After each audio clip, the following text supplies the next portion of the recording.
2. We got video. Not Lauren. Been a minute. Dude, we got movies that made me cry. Just off what I'm seeing, I'm looking at Up. Sad movie. A classic movie. I don't know if I cried during my first watch of Coco, but that's one of the movies too. But yeah, there's some old school movies where you really cry watching them. You know, we're gonna be listening to my dog's take as always. I'm pretty for a little like, and yeah, man. As always, main man Sly. It's on till time now. Without further ado, just hop straight into it. Talk to me. In today's Sly video, right now. I'm gonna be talking about movies that touched me right here. Movies that had me emotional, movies that I almost cried to, whether it was a love that was not meant to be or a character's death. And there's no better way to start this off than with John Wick. His dog? Nah, I'm Maybe? joking. I'm about to say.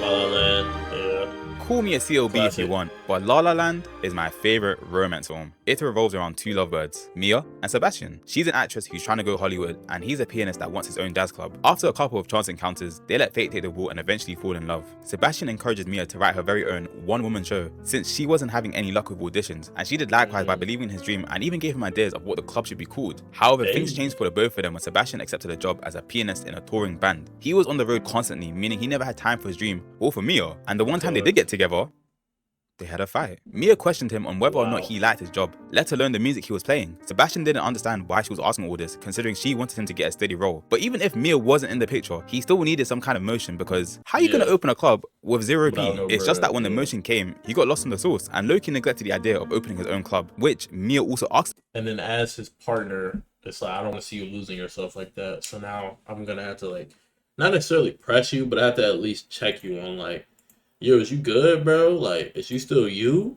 You know? If you can give up on your dream that easy, how did me and you stand? About. In the end, Sebastian said some things that he didn't mean, and Mia walked out on him. The fight created a rift in their relationship, but the final nail in the coffin was when Sebastian didn't turn up to the opening night of Mia's play, and he was the one who gave her the idea. Wow. They managed to reconcile to some degree, but ultimately, the relationship was done. Their passions were just taking them down different paths. Mia got given a major film role in Paris, and Sebastian was trying to get his own thing going in LA. They tell each other, "I'll always love you," and accept that this was the end. 5 years passed since the amicable breakup, and we see Mia doing up Hollywood. She got a new man, a maid, and a kid. Life's Gucci. The two of them head out for date night and end up at a jazz club owned by yours truly. Now, I had already accepted that they weren't going to be together, and frankly, I was okay with it. But here's the thing. The movie won't let you. The epilogue shows us an alternate ending where Mia still becomes a famous actress and Sebastian doesn't open his own club, although this is a decision that he's okay with. This is the ending you would normally expect, a reality where Mia and Sebastian stayed together and lived happily ever after, but I guess you can't get everything you want. But Mia got her happy ending, whereas Sebastian looks like he's done with life. For all we know, he could have been waiting all those years. But in the ending that we saw originally, he got the club, but she, for her to come back, yet she never did. La La Land made me emotional at the end, but with Up, it only took 10 minutes. You know how the story goes. Carl meets Ellie, Ellie meets Carl, and they get married. Childhood sweetheart or whatever they call it. I'm not too sure. I never had one. They buy the house where they first met and turn it into the one Ellie had in her adventure book. Back when they were kids, Ellie shared with Carl her dream of going to Paradise Falls with her house apparently. The two of them were enjoying married life and things were going well. They were even thinking about having a kid. Many kids in fact. So they began preparing for their first child. But it never came. Carl advocated that they should focus their energy elsewhere and started saving up for the OG dream. But you know how life gets. Things happen, legs break, and before you know it, you're old and grey and that dream you had as a kid, you never achieved it. Carl buys 2 tickets to Paradise Falls, aka South America, before it's too late. Although time waits for no man, because just like that, Ellie dies, leaving Carl all alone. But the movie isn't all sad. Carl does take the house to Paradise Falls with a stowaway called Russell, a dog called Doug, and a bird named Kevin. He also met his childhood hero along the way who, funny enough, tried to kill them. So you know what they did? They got him first!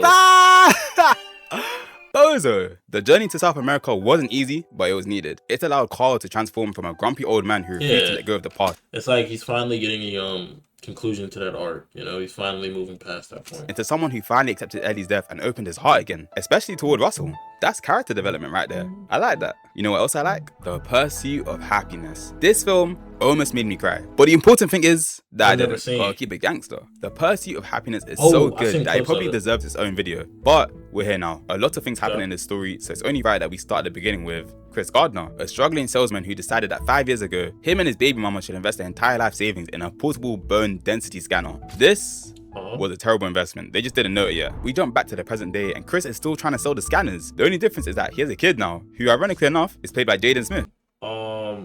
That's how it always is, low key. I wonder, does this portable bone density scanner, does it like help prevent like diseases or something? Like, I would love to see the purpose of it, because like a lot of inventions can be invented, but there needs to be some type of demand for the product, you know? He remembers. That song was a banger, not gonna lie, that song was a banger. But back to what I was saying, Chris was out and about as per usual and came across this guy. Nice suit, nice car, and most importantly, he's happy.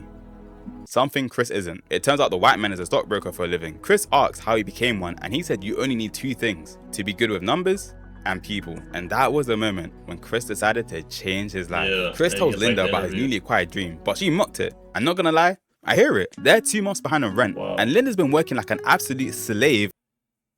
That's one of them, bro. It's one of them.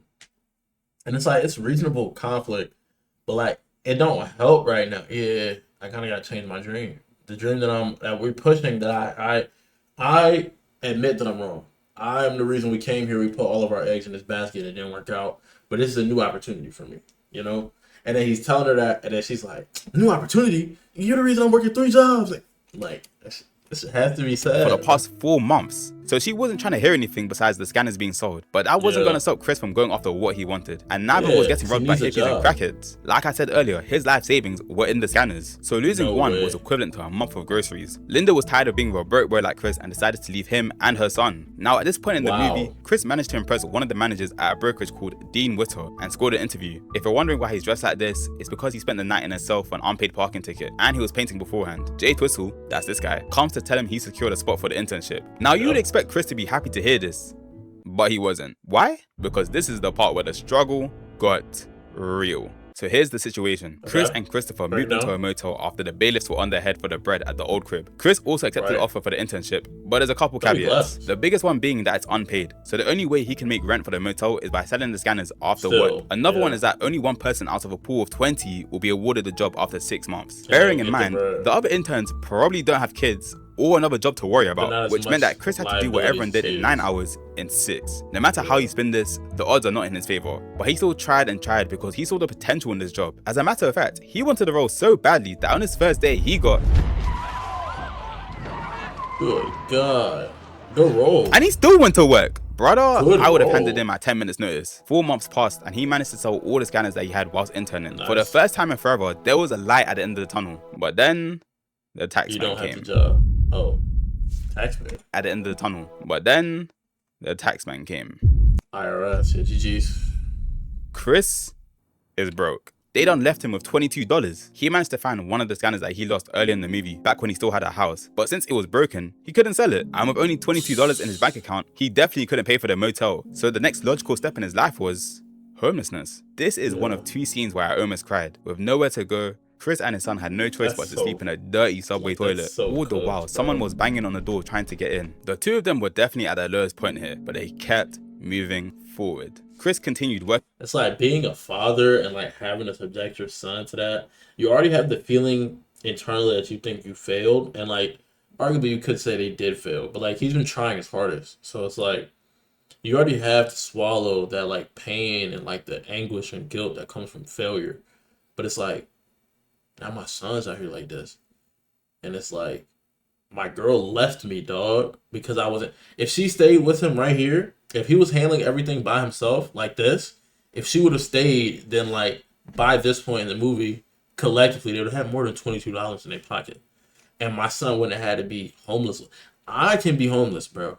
I don't want my son. Like, you get what I'm saying? Like, that's tough. He had an internship during the day, and at night, they stayed in shelters whenever possible. He managed to fix the broken scanner, and once again, the ray of hope was back in their lives. He gets paid for the sell and takes his son to the beach, far away from anything and everything. Just Christopher and him. This is cinema. The final day of the internship is here, and Chris gets called into the office to have a meeting with the managers. And this was the second scene that had me teary-eyed, because they informed Chris that he's got the job, and they couldn't be happier to have him. The old man asked him if it was as easy as it looked, and he replies, No, sir. No, sir, it wasn't. but when Chris was answering that question, he wasn't referring to the internship alone, but all the Talking things that about happened to everything. him whilst interning. The Yeah. old geezer doesn't know half of what happened to him. No one does, Yeah. even though there were so many moments when you could see the struggle on his face. Yet He just everyone can't around say him seemed anything about oblivious. it. Or maybe Yeah. they just didn't care. After all, his suffering isn't their suffering. And it pains me to say that this is the reality of the world we live That's- in. I yeah. suppose the converse is also Look at her clap for this. true, because when Chris was in the crowd celebrating, Everyone else looks like, and that's why it's called The Pursuit of Happiness. It's the contrast. Everyone here is bland. This nigga looks upset almost. This nigga looks stressed out. This is actually frowning, right? And that's intentionally done by the directors. It's like, and this it might be smiling in the back.